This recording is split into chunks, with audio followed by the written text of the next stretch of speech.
ونستعينه ونستغفره ونعوذ بالله من شرور أنفسنا ومن سيئات أعمالنا من يهد الله فلا مضل له ومن يضلل فلا هادي له وأشهد أن لا إله إلا الله وحده لا شريك له وأشهد أن محمدا عبده ورسوله أرسله بالهدى ودين الحق ليظهره على الدين كله ولو كره المشركون اللهم صل على محمد وعلى آل محمد كما صليت على إبراهيم وعلى آل إبراهيم إنك حميد مجيد اللهم بارك على محمد وعلى آل محمد كما باركت على إبراهيم وعلى آل إبراهيم إنك حميد مجيد أما بعد فإن خير الحديث كتاب الله وخير الهدي هدي محمد صلى الله عليه وسلم وشر الأمور محدثاتها وكل محدثة بدعة وكل بدعة ضلالة وكل ضلالة في النار يا أيها الذين آمنوا اتقوا الله حق تقاته ولا تموتن إلا وأنتم مسلمون أعوذ بالله من الشيطان الرجيم بسم الله الرحمن الرحيم والذين يقولون ربنا هب لنا من أزواجنا وذرياتنا قرة أعين وجعلنا للمتقين إماما സ്നേഹം നിറഞ്ഞ സത്യവിശ്വാസിനികളെ ജീവിതത്തിൻ്റെ സ്വകാര്യ മേഖലയിലും പരസ്യ മേഖലയിലും പ്രപഞ്ചനാഥനായ സത്താവായ അല്ലാഹുവിൻ്റെ വിധിവിലക്കുകൾ കഴിവിന്റെ പരമാവധി സൂക്ഷിച്ച് ജീവിക്കണമേ എന്ന് എന്നോടും നിങ്ങളോടും ഉണർത്തുന്നു, വസിയ്യത്ത് ചെയ്യുന്നു. അല്ലാഹു സുബ്ഹാനഹു വ തആല നമുക്ക് ഓരോരുത്തർക്കും അതിനുള്ള തൗഫീക്ക് പ്രദാനം ചെയ്യുമാറാവട്ടെ. സഹോദരങ്ങളെ, മക്കൾ കൺകുളിർമ നൽകുന്നവരാവണം. ഭാര്യ ഏറ്റവും നല്ല സ്വഭാവത്തിനുടമയാവണം. ജീവിതത്തിൽ ഉടനീളം മനസ്സമാധാനവും സന്തോഷവും ലഭിക്കണം. ഇതാഗ്രഹിക്കാത്ത ആരും നമ്മിലില്ല. എന്നാൽ ഇതൊരിക്കലും യാദൃശ്ചികമായി വെറുതെ ഒരു പ്ലാനിങ്ങുമില്ലാതെ ജീവിതത്തെ ക്രമീകരിച്ചിട്ടുണ്ടെങ്കിൽ കിട്ടുന്ന കാര്യമല്ല. അല്ലാഹുവിന്റെ തൗഫീഖ് കൊണ്ടും അല്ലാഹുവിന്റെ അനുഗ്രഹം കൊണ്ടും അല്ലാഹു നിർദ്ദേശിച്ച മാർഗത്തിൽ കൂടി വൈവാഹിക ജീവിതം നയിക്കുന്നതിൽ കൂടിയും ലഭിക്കുന്ന സൗഭാഗ്യം. ഇത്തരത്തിലുള്ള ഒരു സൗഭാഗ്യം എന്റെയും നിങ്ങളുടെയും ജീവിതത്തിൽ ഉണ്ടാവുന്നുണ്ടോ? മക്കൾ കൺകുളിർമ നൽകുക. കാരണം ഒരു കുഞ്ഞ് ജനിക്കുക എന്ന് പറഞ്ഞാൽ ഗർഭിണിയാവുന്നത് തൊട്ട് തുടങ്ങുന്ന ശ്രദ്ധ യഥാർത്ഥത്തിൽ അവസാനിക്കുന്നത് മരണത്തോടെയാണ്. അതിനിടയിൽ നമ്മുടെ മക്കൾക്ക് വേണ്ടി അവരുടെ വളർച്ചയിൽ നാം എന്തെല്ലാം കാര്യങ്ങളാണ് ചെയ്തുകൊണ്ടിരിക്കുന്നത്. ബാല്യകാലം, കുഞ്ഞ് പ്രസവിച്ച് വരുന്ന സമയത്ത് കുഞ്ഞിനുണ്ടാകുന്ന ബാല്യകാലത്തുണ്ടാകുന്ന രോഗങ്ങൾ, അസുഖങ്ങൾ, പ്രസവവുമായി ബന്ധപ്പെട്ട ശുശ്രൂഷ, അതുമായി ബന്ധപ്പെട്ട പ്രസവരക്ഷാ മരുന്നുകൾ, ഭാര്യയെ നോക്കാൻ വേണ്ടി നിൽക്കുന്ന ആ വ്യക്തിക്ക് നമ്മൾ കൊടുക്കുന്ന സാലറി, കുഞ്ഞിന് നമ്മൾ ഉണ്ടാക്കി കൊടുക്കുന്ന, ഭാര്യയ്ക്ക് ഇതൊക്കെ ഉണ്ടാക്കുന്ന ഉടയാടകൾ, ഒരു കുഞ്ഞ് പഠനം നടത്തി ഉയരങ്ങളിലെത്താൻ വേണ്ടി, ഉന്നത പഠനത്തിന് വേണ്ടി ലക്ഷക്കണക്കിന് രൂപ. എന്നാൽ നമ്മുടെ വാർദ്ധക്യ സമയത്ത്, നമ്മുടെ വെള്ളും ബ്രേക്കും നഷ്ടപ്പെടുന്ന സമയത്ത് തലോടാനുള്ള മക്കൾ നമുക്ക് എതിരിൽ നമ്മെ ശ്രദ്ധിക്കാതെ അവഗണിക്കുന്ന ഒരു സാഹചര്യത്തിലേക്ക് മാറുക എന്നുള്ളത് എത്രത്തോളം ദുഃഖകരമായിട്ടുള്ള, പ്രയാസം നിറഞ്ഞ കാര്യമാണ്. കുറഞ്ഞ ദിവസങ്ങൾക്ക് മുമ്പ് ഒരു ഉമ്മ, അവര് മധ്യവയസ്കയാണ്, വിധവയല്ലെങ്കിലും വിധവയാണ്, അവര് ജീവിച്ചത് തന്നെ മദ്യപാനിയായിട്ടുള്ള ഭർത്താവിന്റെ ക്രൂരമായ പീഡനങ്ങൾ സഹിച്ച് മക്കളെ പോറ്റിയുണ്ടാക്കി അവർക്ക് ജോലിയായി അവരെ കല്യാണം കഴിപ്പിച്ചു.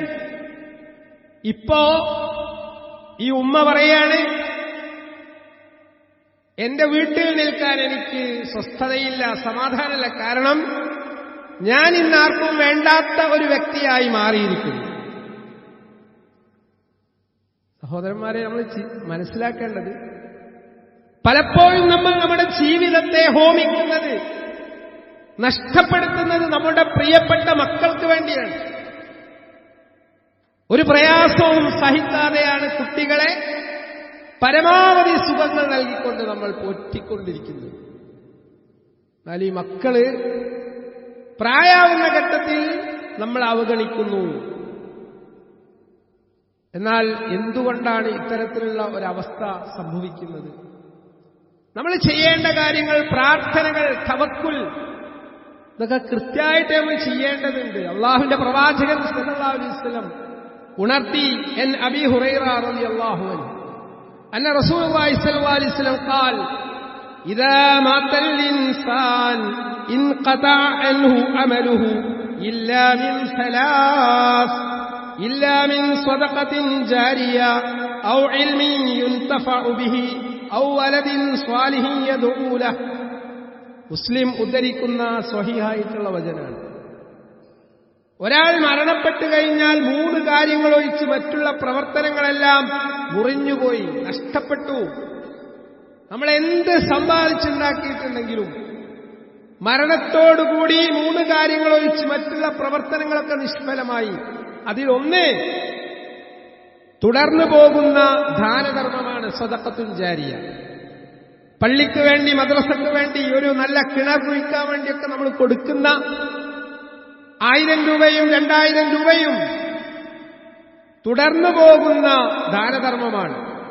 അത് മരണത്തിന് ശേഷം ഉപകരിക്കും. രണ്ടാമതായി പറഞ്ഞത് ഉപകാരപ്രദമായ അറിവ്. ജനങ്ങൾക്ക് ഉപകരിക്കുന്ന ഒരായത്ത്, ഒരു ഹദീസ്, ഒരറിവിന്റെ കഷ്ണം നമ്മൾ പകർന്നു കൊടുക്കുകയാണെങ്കിൽ, അത് വാട്സപ്പിൽ കൂടി നമ്മൾ കൈമാറുകയാണെങ്കിൽ, ഒരു പ്രാർത്ഥന ഒരാൾക്ക് പഠിപ്പിച്ചു കൊടുക്കുകയാണെങ്കിൽ, ആ പ്രാർത്ഥന ഉപകാരപ്രദമായ അറിവാണ്, അത് നമുക്ക് ഉപകരിക്കും. മൂന്നാമതായിട്ട് റസൂൽ സല്ലല്ലാഹു അലൈഹി വസല്ലം പഠിപ്പിക്കുന്നത്, ഈ മരിച്ച വ്യക്തിക്ക് വേണ്ടി പ്രാർത്ഥിക്കുന്ന സച്ചരിതരായ സന്താനങ്ങൾ. നമ്മൾ മരണപ്പെട്ടാലും നമുക്ക് വേണ്ടി ആത്മാർത്ഥമായി പ്രാർത്ഥിക്കുന്ന സന്താനങ്ങൾ, അതാണ് നമുക്ക് ഉപകരിക്കുന്നത്. അതല്ലാത്തൊക്കെ നഷ്ടപ്പെടും. സഹോദരന്മാരെ, നമ്മുടെ ജീവിതത്തിൽ ഇത്തരത്തിലുള്ള ബാക്കി വെക്കുന്ന കർമ്മങ്ങൾ എന്ത് നമുക്കുണ്ട് എന്ന് നമ്മൾ ചിന്തിക്കേണ്ടതുണ്ട്. നമ്മൾ ചിന്തിച്ച് പ്രവർത്തിച്ചിട്ടില്ലെങ്കിൽ വലിയ നഷ്ടം നമുക്കുണ്ടാവും. നമ്മുടെ സന്താനങ്ങൾ ഇഹത്തിലും പരത്തിലും സൗഭാഗ്യമാവാൻ നാം ശ്രദ്ധിക്കേണ്ട ചില കാര്യങ്ങളുണ്ട്. ഇതിൽ ഏറ്റവും പ്രധാനം അള്ളാഹുവിന്റെ വിധിയിൽ സംതൃപ്തരാവുക എന്നുള്ളത്. കഴിഞ്ഞ ദിവസം ആദർശനിഷ്ഠയുള്ള ഒരു കുടുംബത്തിലെ ഒരു ഉമ്മയും ഉപ്പയും 10-21 വയസ്സുള്ള ഒരു മകളെയുമായിട്ട് വരികയാണ്. എന്താ വിഷയം? ഈ മകൾ കല്യാണത്തിന് സമ്മതിക്കുന്നില്ല. 21 വയസ്സുവരെ മകൾ ഉദ്ദേശിക്കുന്ന രൂപത്തിലുള്ള വിദ്യാഭ്യാസം നൽകി, പഠനം നൽകി. അവസാനം ഈ കുഞ്ഞിനെ കല്യാണപ്രായമെത്തിയപ്പോ കെട്ടിച്ചു കൊടുക്കാൻ വേണ്ടിയിട്ട് ആലോചന നടത്തുമ്പോ കുട്ടി അതിന് അനുവാദം കൊടുക്കാതിരിക്കുകയാണ്. കാരണം നമ്മളൊന്ന് ആലോചിച്ചു നോക്കൂ, എത്രത്തോളം പ്രയാസമുണ്ടായിരിക്കും, എത്രത്തോളം പ്രയാസമുണ്ടാവും. അള്ളാഹുവിൽ തവക്കുൽ ചെയ്യാത്ത, അള്ളാഹുവിൽ കാര്യങ്ങൾ ഫലമേൽപ്പിക്കാത്ത ഒരാളെ സംബന്ധിച്ചിടത്തോളം മാനസികമായി തകരാൻ അത് മതി. അള്ളാഹുവിന്റെ പ്രവാചകൻ സല്ലല്ലാഹു അലൈഹി വസല്ലം പഠിപ്പിച്ചു, ലാ യസാലുൽ ബലാഉ ബിൽ മുഅ്മിൻ വൽ മുഅ്മിന ഫീ ജസദിഹി വഅഹ്ലിഹി വമാലിഹി ഹത്താ യൽഖല്ലാഹു വമാ അലൈഹി ഖതീഅ. അഹ്മദ് ഉദ്ധരിക്കുന്ന സ്വഹീഹായിട്ടുള്ള വചനം. ഒരു സത്യവിശ്വാസിക്കും സത്യവിശ്വാസിനിക്കും തന്റെ ശരീരത്തിലും സമ്പത്തിലും സന്തതികളിലും പരീക്ഷണമുണ്ടായിക്കൊണ്ടേയിരിക്കും, യാതൊരു തെറ്റും ഇല്ലാതെ അള്ളാഹുവെ അയാൾ കണ്ടുമുട്ടുന്നതുവരെ. ഇത്തരത്തിലുള്ള ഹദീസിന്റെ വചനങ്ങൾ ഓതിക്കേൾപ്പിക്കപ്പെടുമ്പോൾ എന്റെ ജീവിതത്തിൽ സംഭവിക്കുന്നതെല്ലാം അള്ളാഹു എനിക്ക് നിശ്ചയിച്ച നന്മയാണ് എന്ന് ദൃഢമായി വിശ്വസിക്കാൻ സാധിക്കുന്ന ഒരാൾക്ക് ടെൻഷൻ ഉണ്ടാവില്ല. അല്ലാത്ത ഒരാളെ സംബന്ധിച്ചിടത്തോളം മനോവിഷമവും ദുഃഖവും വർദ്ധിക്കുക തന്നെ ചെയ്യും. നമ്മൾ മനസ്സിലാക്കണം, അല്ലാഹു സുബ്ഹാനഹു തആലയുടെ നിയമങ്ങളനുസരിച്ചിട്ടാണ് ലോകം നടന്നുകൊണ്ടിരിക്കുന്നത്. പ്രാർത്ഥന മാത്രമേ നമ്മുടെ കയ്യിൽ ആയുധമായിട്ടുള്ളൂ. അല്ലേ? കുഞ്ഞുങ്ങൾ ജനിക്കുന്ന സന്ദർഭത്തിൽ ആൺകുട്ടി ജനിക്കുമ്പോൾ സന്തോഷവും പെൺകുട്ടി ജനിക്കുമ്പോൾ ദുഃഖവും ഉണ്ടാവുന്ന ഒരുപാട് ആളുകളുണ്ട്. അവർ മനസ്സിലാക്കാതെ പോകുന്നു, ലില്ലാഹി മുൽക്കുസ് സമാവാതി വൽ അർദ് യഖ്ലുഖു മാ യശാ യഹബു ലിമൻ യശാ ഇനാസൻ ലിമൻ യശാഉ ദുകൂർ. സൂറത്തു ശൂറയിലെ 49-50 വചനങ്ങളാണ്.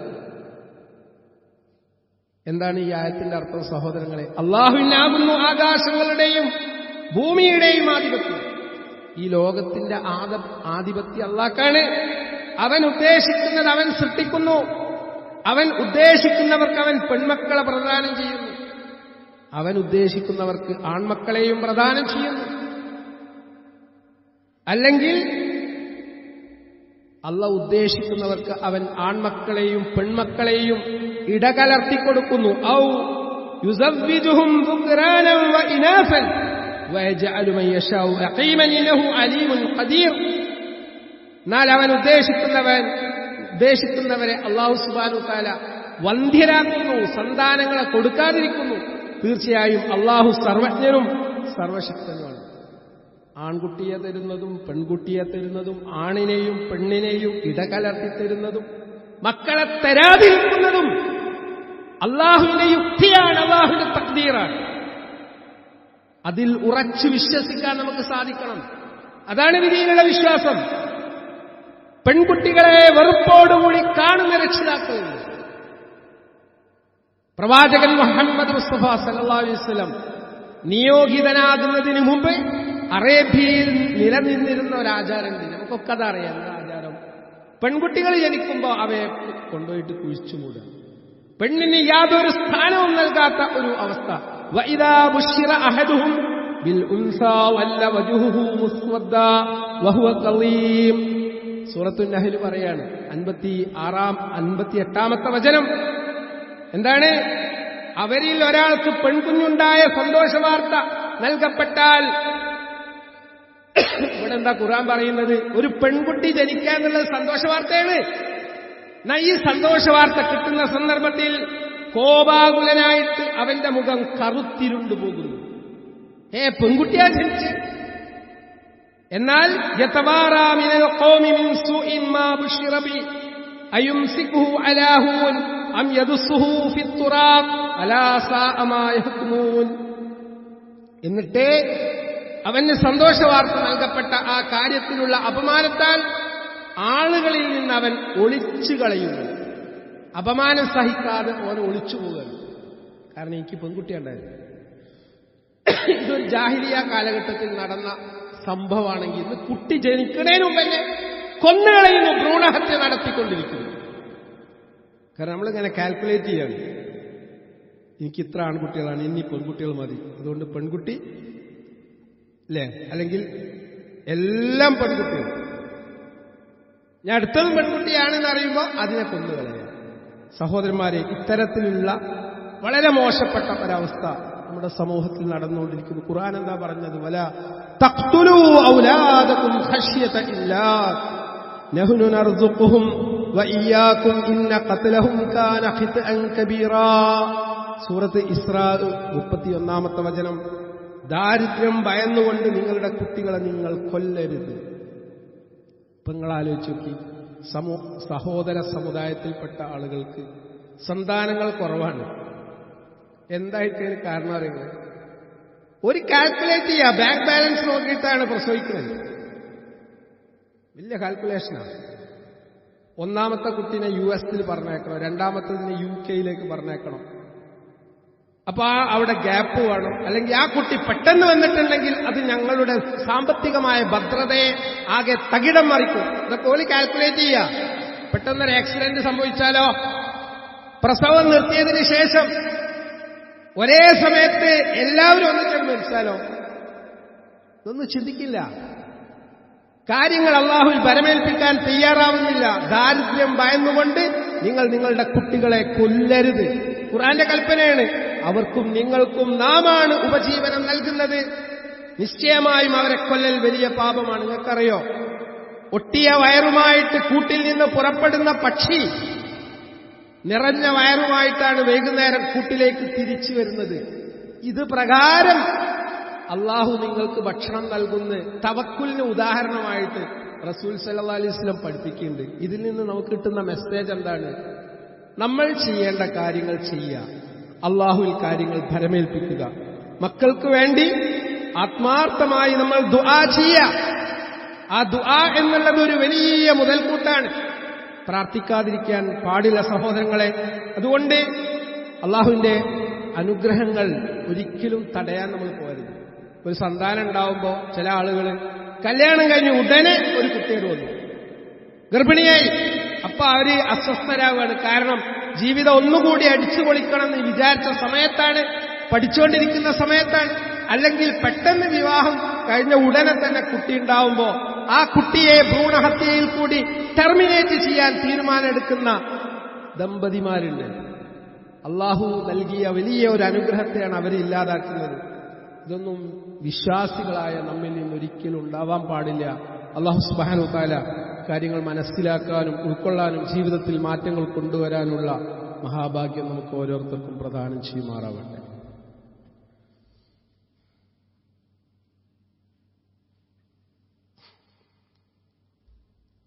അൽഹംദുലില്ലാഹി റബ്ബിൽ ആലമീൻ വസ്സലാത്തു വസ്സലാമു അലാ റസൂലില്ലാഹ് വഅലാ ആലിഹി വഅസ്ഹാബിഹി അജ്മഈൻ.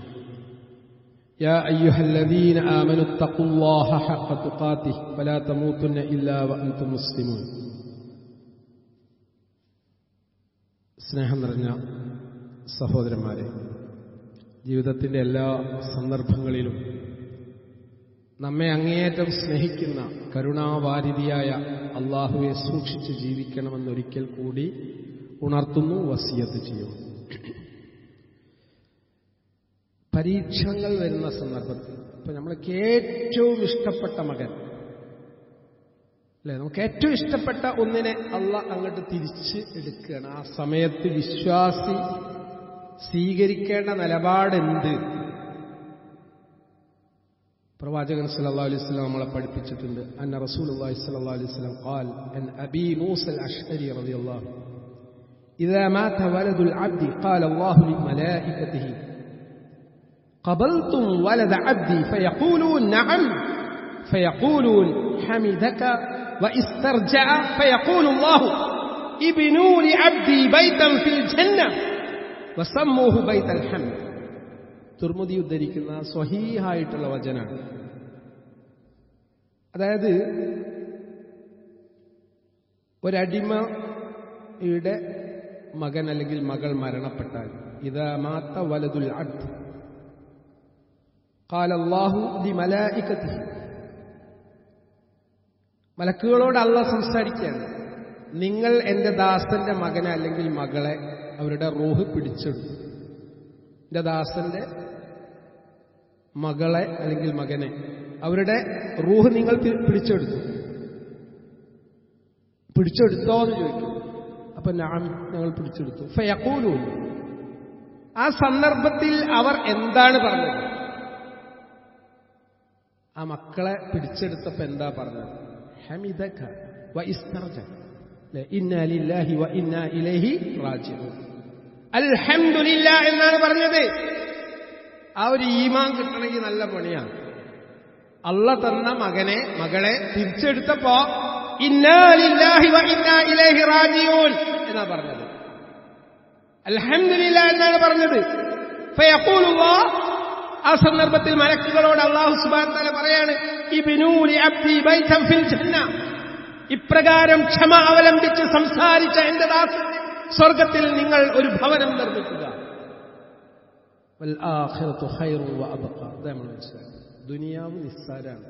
ഇപ്പൊ നേരത്തെ ഞാൻ 20-21 വയസ്സുള്ള ഒരു മകളെ പോറ്റി വളർത്തി അവസാന ഘട്ടത്തിൽ വിവാഹം അന്വേഷിക്കുമ്പോ മാതാപിതാക്കൾ പ്രയാസപ്പെടുന്ന ഒരവസ്ഥ ദുനിയാവിലുണ്ടെങ്കിൽ, ഈ ദുനിയാവിൽ മാതാപിതാക്കൾ ക്ഷമ അവലംബിക്കുമ്പോ ആ ക്ഷമ അവലംബിക്കുന്ന രക്ഷിതാക്കൾക്ക് അള്ളാഹു സ്വർഗത്തിൽ നൽകാൻ പോകുന്നത് മനസ്സമാധാനമാണ്.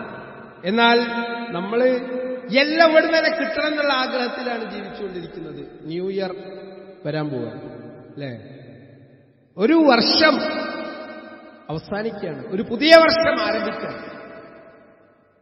ഒരു വലിയ മെസ്സേജ് ഉണ്ട്. എന്താണ്? നമ്മുടെ ആയുസ്സിൽ നിന്ന് ഒരു വർഷം നഷ്ടപ്പെടുന്നു. ഒഴിവ് സമയം, ആരോഗ്യം, ഈ രണ്ട് വിഷയത്തിൽ അധിക ആളുകളും വഞ്ചിതരാകുന്നു എന്ന് പ്രവാചകൻ സല്ലല്ലാഹു അലൈഹി വസല്ലം പറഞ്ഞു. നഷ്ടപ്പെട്ട ആയുസ് ഒരിക്കലും തിരിച്ചിട്ടില്ല. ലോകത്തെ ഏറ്റവും വാല്യുബിൾ ആയിട്ടുള്ള, ഏറ്റവും മൂല്യമുള്ള കാര്യം എന്താണെന്ന് വെച്ചാൽ സമയമാണ്. സമയത്തിന് അത്ര വലിയ വാല്യൂ ഉണ്ട്. പക്ഷേ ഇന്ന് ചെറുപ്പക്കാരികൾ, പഠിച്ചുകൊണ്ടിരിക്കുന്ന കുട്ടികൾ വെറുതെ തമാശകളിൽ അവരുടെ സമയം ചെലവഴിക്കുന്നു. തമാശ എങ്ങനെ കാണുക? ക്രിയേറ്റീവായിട്ട് സൃഷ്ടിപരമായി ചിന്തിച്ച് പ്രവർത്തിക്കേണ്ട മക്കൾ അവരുടെ സമയത്തെയും ആരോഗ്യത്തെയും നശിപ്പിക്കുന്നു. ന്യൂ ഇയർ ആവുമ്പോ ഒരുപാട് പുതിയ ചെറുപ്പക്കാർ മദ്യപാനത്തിലേക്കും ലഹരിയിലേക്കും റിക്രൂട്ട് ചെയ്യപ്പെടുന്നു. ഇത് ഞാൻ വളരെ കൃത്യമായിട്ടാണ് പറയുന്നത്. കേരളത്തിൽ ഏറ്റവും കൂടുതൽ മദ്യപാനികൾ സൃഷ്ടിക്കപ്പെടുന്ന സമയമാണ് ന്യൂ ഇയർ ആഘോഷം. നമ്മുടെ മക്കൾക്ക് കൃത്യമായ ഗൈഡൻസ് കൊടുക്കേണ്ട ഉത്തരവാദിത്വം നമുക്കുണ്ട്. എന്റെ കുട്ടി ആരാവണം? അവരെ ചേർത്ത് നിർത്തി അവരോട് ഏറ്റവും നല്ല രൂപത്തിൽ ഉപദേശങ്ങൾ നൽകാൻ, അവരുമായിട്ടൊരു ഇന്റിമസി ക്രിയേറ്റ് ചെയ്യാൻ, നല്ല സാമീപ്യം വളർത്താൻ മാതാപിതാക്കൾ ശ്രദ്ധിക്കണം. മക്കളെ വെറുതെ കയർക്കുന്നതിന് ബദൽ, കുറ്റപ്പെടുത്തുന്നതിന് ബദൽ അവർ ജീവിതത്തിൽ ചെയ്യുന്ന നല്ല കാര്യങ്ങളെ പ്രശംസിക്കുകയും അംഗീകരിക്കുകയും തലോടുകയും സ്നേഹം പ്രകടിപ്പിക്കുകയും ചെയ്യാൻ പ്രിയപ്പെട്ട രക്ഷിതാക്കളെ എനിക്കും നിങ്ങൾക്കും സാധിക്കണം. മക്കൾ കൈവിട്ടു പോകാനുള്ള പ്രധാനപ്പെട്ട കാരണം സ്നേഹിക്കേണ്ട സന്ദർഭത്തിൽ, സ്നേഹം പ്രകടിപ്പിക്കേണ്ട സന്ദർഭത്തിൽ അത് പ്രകടിപ്പിക്കില്ല. മക്കൾക്ക് ഉപദേശം കൊടുക്കേണ്ട ഘട്ടത്തിൽ കൊടുക്കുന്നില്ല. അതൊക്കെ ഓർക്കറിയില്ലെന്നാണ്, ഒരിക്കലും അറിയില്ല.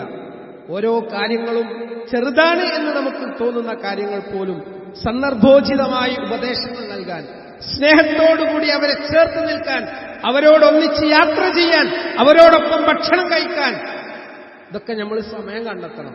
അപ്പോൾ അൽഹംദുലില്ലാഹ് ഖൈറും ബർക്കത്തും ഉണ്ടാവും. നമ്മുടെ സമയത്തിന്റെ വാല്യൂ എന്ത് എന്ന് മക്കൾക്ക് പറഞ്ഞു കൊടുക്കണം. ജീവിതത്തിലെ ലക്ഷ്യം പറഞ്ഞു കൊടുക്കണം. അല്ലദീ ഖലഖൽ മൗത വൽ ഹയാത്ത് ലിയബ്ലുവകും അയ്യുകും അഹ്സനു അമല.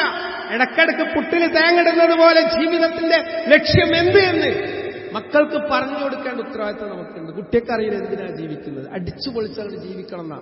എന്നാൽ ഒരു ആക്സിഡന്റ് സംഭവിക്കുന്നതോടുകൂടി അവന്റെ കൈകാലുകൾ നഷ്ടപ്പെടുകയാണ്, അല്ലെങ്കിൽ ആരോഗ്യം നഷ്ടപ്പെടുകയാണ്. അപ്പ ചിന്തിച്ചിട്ട് കാര്യമില്ല.